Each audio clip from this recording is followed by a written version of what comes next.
bah ça commence bien, hein. L'émission a commencé et Bob Zombie n'est pas là. Bah alors on fait quoi? Bonjour. Ah bah François, tu tombes bien. Tu veux pas remplacer Bob Zombie pour l'introduction? Oui, je peux. Ah bah alors vas-y, fais-toi plaisir.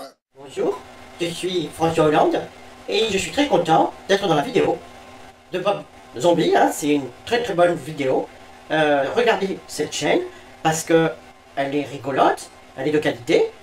Et ben continuez à regarder ce qu'il fait. Vous avez commencé sans moi? Excusez-moi, j'ai pas trouvé de place pour me garer. Heureusement qu'on t'avait dit d'être à l'heure, merde. Ah mais c'est François qui fait le truc? Bah ouais, fallait bien commencer. Ah c'est bon François!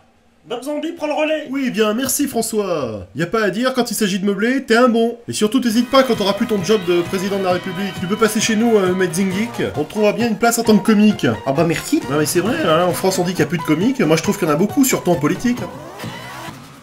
Qui le revoit aujourd'hui, ce film n'a plus la saveur qu'il pouvait avoir lors de son premier visionnage, lors de notre adolescence. Depuis 30 ans, il est jugé comme étant le pire navet de toute l'histoire du cinéma. Moi je dis waouh, 2 minutes papillon. Il n'est pas bon, mais il ne mérite pas tant de haine et de discrédit. Pourquoi tant de véhémence autour de ce film? Certes, il n'est pas transcendant, mais quand même, cracher sur cette œuvre...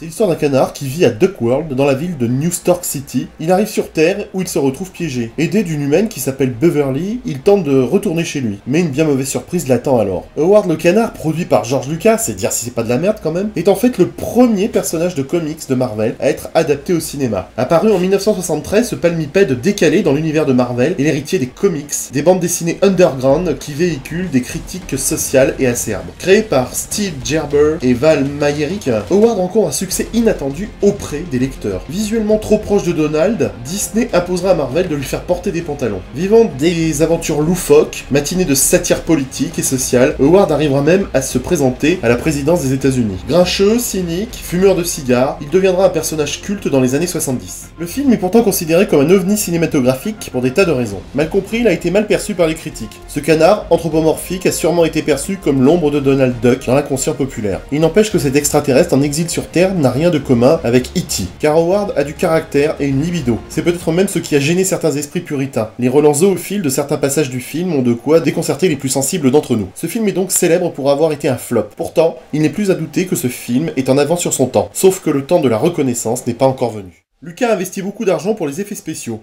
Pourtant, à sa sortie, c'est un échec public, comme critique, et le film devient un film maudit, dont les recettes mondiales rentabilisent de justesse le budget. Il s'agit également du dernier long métrage de son réalisateur, Willard Wick. On affirme ici et là que tous ceux qui ont été liés à ce flop ont eu du mal à rebondir. Chose qui peut être contestée puisque Tim Robbins n'a pas vu sa carrière réduite à néant, bien au contraire. Bref, après la révolution de la trilogie Star Wars, George Lucas produit un film qui sera bien vite considéré comme l'un des pires films de tous les temps. C'est abusé là, hein. Titanic c'est le pire film de tous les temps, mais Howard, c'est abusé. En fait, c'était chiant comme une monophonie normande. Une quoi? Attends, tu sais pas ce que c'est une monophonie normande? Bah regarde plutôt ça.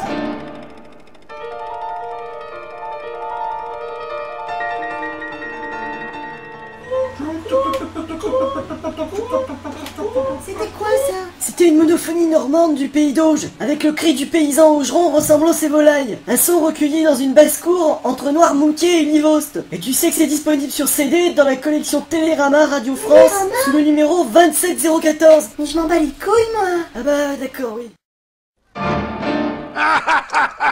Mais c'est lamentable. Si vous croyez pouvoir intéresser les jeunes avec des programmes aussi cons, vous êtes bêtes. Devant cet acharnement public et critique, George Lucas sera donc obligé de revendre pour une somme modique la partie animation de sa société d'effets spéciaux à un célèbre Steve Jobs, inutile parmi les inutiles, capable de vendre de l'inutile à une société d'inutiles. Je crois que je l'ai très bien défini. Pour la petite histoire, le flop d'Howard et la vente de la société d'animation de Lucas marquera à l'inverse la naissance des célèbres studios Pixar. Conçu comme un énorme blockbuster familial mais écrit comme un grand délire, Howard se prendra une volée magistrale l'année où Top Gun et Crocodile Dundee régnaient sur l'Amérique. Considéré depuis comme un navet, cette bizarrerie surbudgétée ressemble surtout à un manifeste dada hors de prix, rempli de punchlines tordantes, de détails grivois et d'embardés absurdes. Mais le canard cynique n'a pas dit son dernier mot. Après toutes ces années, Howard a repointé son bec sur les écrans. Il suffit simplement d'attendre la fin du générique des Gardiens de la Galaxie pour le revoir. Est-ce là le début d'une nouvelle aventure? Affaire à suivre. Un grand merci à tous mes abonnés pour leur soutien et leur gentillesse, vos marques de sympathie me touchent beaucoup. Merci d'avoir boosté ma chaîne, je vais continuer à m'appliquer dans les prochaines émissions pour tenter, je l'espère, de vous fournir un spectacle de qualité et vous remercier de votre fidélité. A bientôt les gozos et surtout n'oubliez pas, ne mangez pas bio. Pourtant pas faute de vous le dire, mince.